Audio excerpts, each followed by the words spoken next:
এই দুনিয়ার পুরো জীবনটা এটা হচ্ছে লালসাময় একটা জীবন, লোভ, মরিচিকা, মায়াজাল।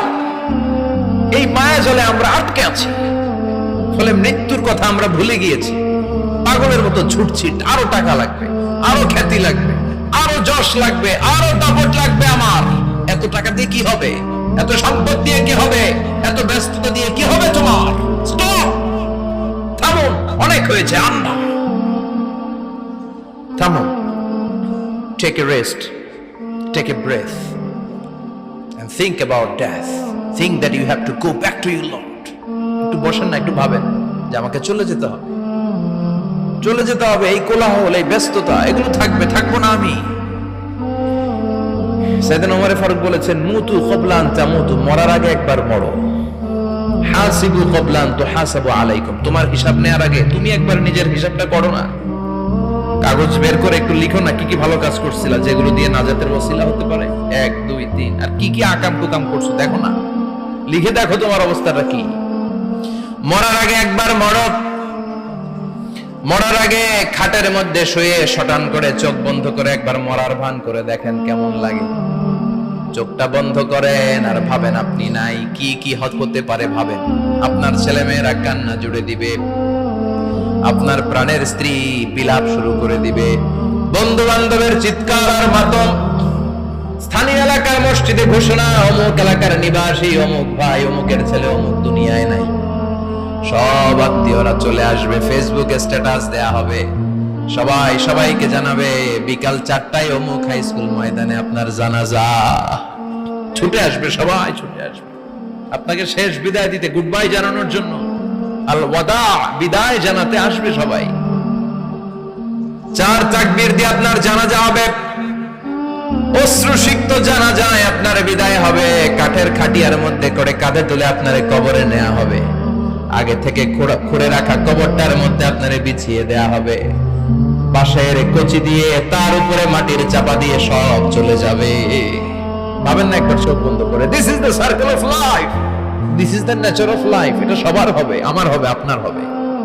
এত মায়া, এত ভালোবাসা কই যাবে? কেউ থাকবে না, সবাই আপনার অন্ধকার কবরে রেখে দিয়ে চলে আসবে। উপরে বাঁশের কঞ্চি, তার উপরে মাটির চাপা, অন্ধকার আর অন্ধকার। এই অন্ধকার যেন শেষ হতে চায় না, শুধুই অন্ধকার, ঠিক কিনা? এজন্য আমাদের চলে যেতে হবে। দাদা গেল, চাচা গেল, মামা গেল, আমাদেরকেও যেতে হবে, জোরে কোন ঠিক কিনা? একদিন মাটির ভেতরে হবে ঘরে মন আমার, কেন বন্ধ দালান ঘর, প্রাণ পাখি উড়ে যাবে পিঞ্জর ছেড়ে।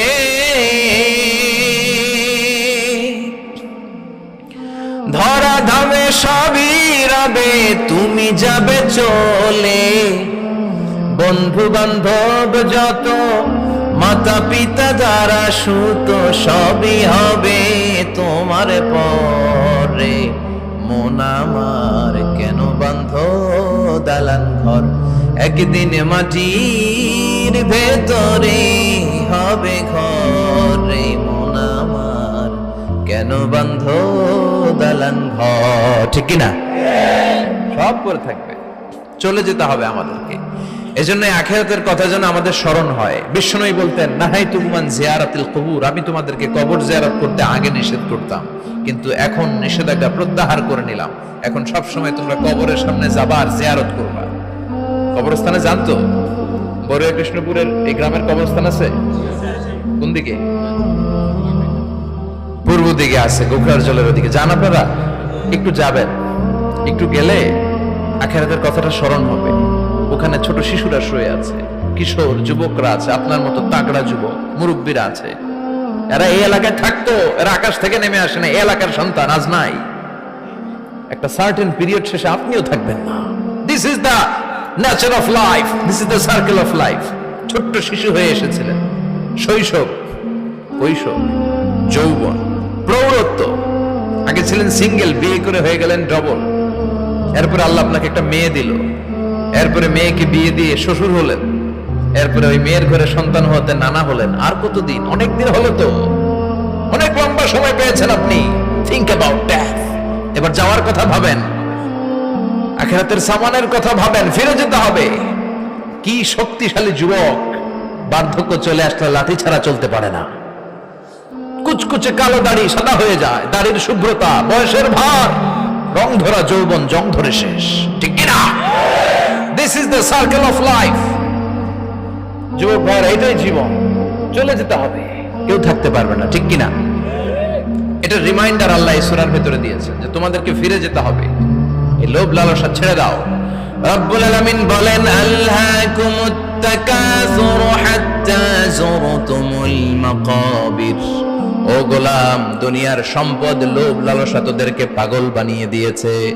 এই লোভ পাগলামি কোনোদিন তোদের থামবে না যতদিন না তোরা কবরে ঢুকবি, ঠিক কিনা? কার কথা? আল্লাহ বললেন, দুনিয়ার সম্পদ আর লোভ আর মোহে তোমরা গাফেল হয়ে গিয়েছো। আখিরাতের কথা বেমালুম তোমরা ভুলে গিয়েছো, কিন্তু আখিরাতে তোমাদের যেতেই হবে, কবরের বাড়িতে তোমাদের ঢুকতেই হবে, ঠিক কিনা? যেতেই হবে, আমরা ভুলে যাই। আলহাকুমুত তাকাসুর, অতিরিক্ত পাওয়ার লোভ, বেশি বেশি খাওয়ার লোভ, বেশি বেশি জমানোর লোভ মানুষকে গাফেল বানিয়ে দিয়েছে। এটা মানুষের স্বভাব, আরো চাই আরো চাই, এই স্বভাবটা আছে না নাই? দেখবেন ছোট বাচ্চারা মসজিদের দোয়া অনুষ্ঠান শেষে জিলাপি দেয় না? বড়িয়া কৃষ্ণপুর কি দেয়? আগে বাতাসা দিত না, এখন কি দেয়? জিলাপি দেয়, মিষ্টি দেয়। তো মসজিদের 2-3 গেট থেকে যদি দেয়, ছোট বাচ্চারা দেখবেন এদিক দিয়ে কয়েকটা নিয়ে আবার ওই গেটে লাইন ধরে। ওর হাত হলো ছোট হাত, ওর হাত ভর্তি জিলাপি, আর নেওয়ার জায়গা না, এরপর আরেক জায়গায় লাইন ধরছে, আরো লাগবে, আরো লাগবে, এই আরো আরো আরো চাই। এই স্বভাবটাই মানুষকে কুড়ে কুড়ে শেষ করে দিয়েছে। এত লাগবে কেন তোমার? চাহিদার কোনো শেষ নাই, unlimited demand of human being. যার আছে বেশি তার চাই বেশি, যার সাইকেল আছে তার হোন্ডা চাই, হোন্ডা আছে তো প্রাইভেট কার চাই, প্রাইভেট কার আছে তো প্লেন চাই, প্লেন আছে তো হেলিকপ্টার চাই, হেলিকপ্টার আছে তো ওইটা চাই, ওইটা আছে তো সেটা চাই, ঠিক কিনা? এলাকার মেম্বার যে হয়েছে চেয়ারম্যান হতে চায়, আছে না নাই? চেয়ারম্যান সাহেব এমপি হতে চায়, আছে না নাই? এমপি সাহেব মন্ত্রী হতে চায়, আছে না নাই? মন্ত্রী সাহেব প্রধানমন্ত্রী হতে চায়, আছে না নাই? কিন্তু এই দেশে সুযোগ নাই। কথা কন, এই দেশে প্রধানমন্ত্রী সিলেক্টেড, 2-3 জনের বাইরে কেউ প্রধানমন্ত্রী হতে পারবি না, ঠিক কিনা? আমার এই জীবনে তো আমি 2-3 জনই দেখলাম। বেগম খালেদা জিয়া, মাননীয় প্রধানমন্ত্রী শেখ হাসিনার ছোট্টবেলা দেখেছি এরশাদকে, আমরা তখন ছোট। তো মানুষের চাহিদার কোনো শেষ নাই, যার আছে বেশি তার চাই বেশি। এজন্য বিষ্ণু বলেছেন, উনজুরু ইলা মান হুয়া আসফালা মিন, তোমার চেয়ে যে খারাপ আছে ওর দিকে তাকাও। ওয়ালা তানজুর মান হুয়া আ'লা মিন, তোমার চেয়ে যে ভালো আছে ওর দিকে তাকাও না, তোমার চেয়ে যে খারাপ অবস্থানে আছে ওর দিকে তাকাও। অনেকে নিজের অবস্থান নিয়ে সুখী না, এরকম আছে না নাই?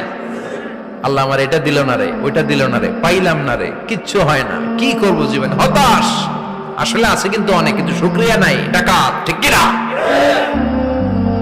নিজের অবস্থান নিয়ে সুখী না, কিন্তু অনেক লোক আছে তারা আপনার অবস্থানে পৌঁছতে চায়। তাদের দিকে তাকিয়ে দেখেন, আপনি যে অবস্থানে আছেন এই অবস্থানে পৌঁছাটা অনেকের কাছে স্বপ্ন। তারা প্রতিনিয়ত সংগ্রাম আর স্ট্রাগল করে যাচ্ছে আপনার অবস্থানে পৌঁছতে, আর আপনি এটা নিয়ে সন্তুষ্ট না। শেখ সাদির নাম শুনেছেন? বালাগাল উলা কাশাফাত দুজা, এই কবিতাটার রচয়িতা ইরানের বিখ্যাত এক কবি। উনি একবার আর্থিক সমস্যার মধ্যে দিয়ে সময় কাটাচ্ছেন, টাকা নাই, পয়সা নাই, পায়ে দেওয়ার মতো জুতা নাই। উনি খুব দুঃখ পেলেন, হায় রে, আমি ইরানের এত বড় কবি, আমার পায়ে দেওয়ার মতো জুতা নাই। দুঃখ ভরা মন নিয়ে রাস্তায় হাঁটতে বেরোলেন। হাঁটতে হাঁটতে হঠাৎ দেখলেন একটা লোক শুয়ে শুয়ে কাঁদছে, ওই লোকটার 2টা পাই নাই, পাই নাই। উনি সেজদায় পড়ে গেলেন, আল্লাহর কাছে ক্ষমা চাইলেন, আল্লাহ অনেক দিয়েছো, শুকর আলহামদুলিল্লাহ। এজন্য যেই পরিস্থিতিতেই থাকি না কেন আমরা কি পড়বো? জোরে বলেন, কি পড়বো? এজন্য কানাতু মিনাল ইসলাম, অল্পে তুষ্ট থাকার নাম হলো ইসলাম। সম্পদ লাগবে কিন্তু সম্পদের পাহাড় লাগবে না, ঠিক কিনা? অল্প খান, অল্প পড়েন, অল্প জমান, অল্পের ভেতরে বরকত ঢুকাইয়া দিছে কে? দেখবেন যাদের সম্পদ অল্প তারা সুখী বেশি। জরিপে এটা দেখা গিয়েছে, অনেক সার্ভেতে এটা এসেছে, যারা সম্পদশালী এরা দুঃখী বেশি। এদের দুঃখ বেশি, টেনশন বেশি, খুব স্বাভাবিক। টাকা যার বেশি, রোগ তার বেশি। টাকা যার বেশি, টেনশন তার বেশি। টাকা যার বেশি, ঘরে শান্তি তার কম। আছে না নাই? ঘরের ভিতরে অশান্তি, ছেলে কথা শোনে না, ছেলে টানে গাঞ্জা, মেয়ে করে পরকিয়া। আছে না নাই? স্ত্রী কথা শোনে না, ভালোবাসা নাই, ঘরটা জাহান্নামের টুকরা। রোগ বালাই, এক একটা হসপিটাল বিল পরিশোধ করতে মাসে 5 লাখ 10 লাখ। আছে না নাই? কিছু খেতে পারে না, ডাক্তার একেবারে ডায়েট মেনু বেঁধে দিয়েছে। Diet, very diet menu. এটা এটা এটা এটা কিছুই খাবেন না, শুধু গরু খাবেন না, খাসি খাবেন না, চিংড়ি খাবেন না, খালি ঘাস খাবেন। ইচ্ছে মতো ঘাস খাবেন, মানে ঘাস জাতীয় যত আইটেম আছে সব খাবেন। শাক খাবেন, সবজি খাবেন, সালাদ খাবেন। গরু, চিংড়ি, মুরগি, গোশত, ইলিশ কিছু খেতে পারে না। তাহলে রোগ বেশি, খাওয়ার মজা নাই, ঘরে সাংসারিক শান্তি নাই, খালি ব্যারাম আর ব্যারাম। ঠিক কিনা? কিন্তু সম্পদের পাহাড় ঘটেছে। আর অল্প যারা খায়, অল্প পড়ে, রিক্সাওয়ালা, কুলিওয়ালা, অল্প বেতনের চাকরি, কিন্তু হক হালালি মেনে চলে, দেখবেন শান্তি আছে অনেক। হ্যাঁ, বাসা ভাড়া দেয়, ফ্যামিলি চালায়, বাচ্চাদের স্কুল বিল, এরপরও মাস শেষে 1-2 হাজার টাকা হাতে থেকে যায়।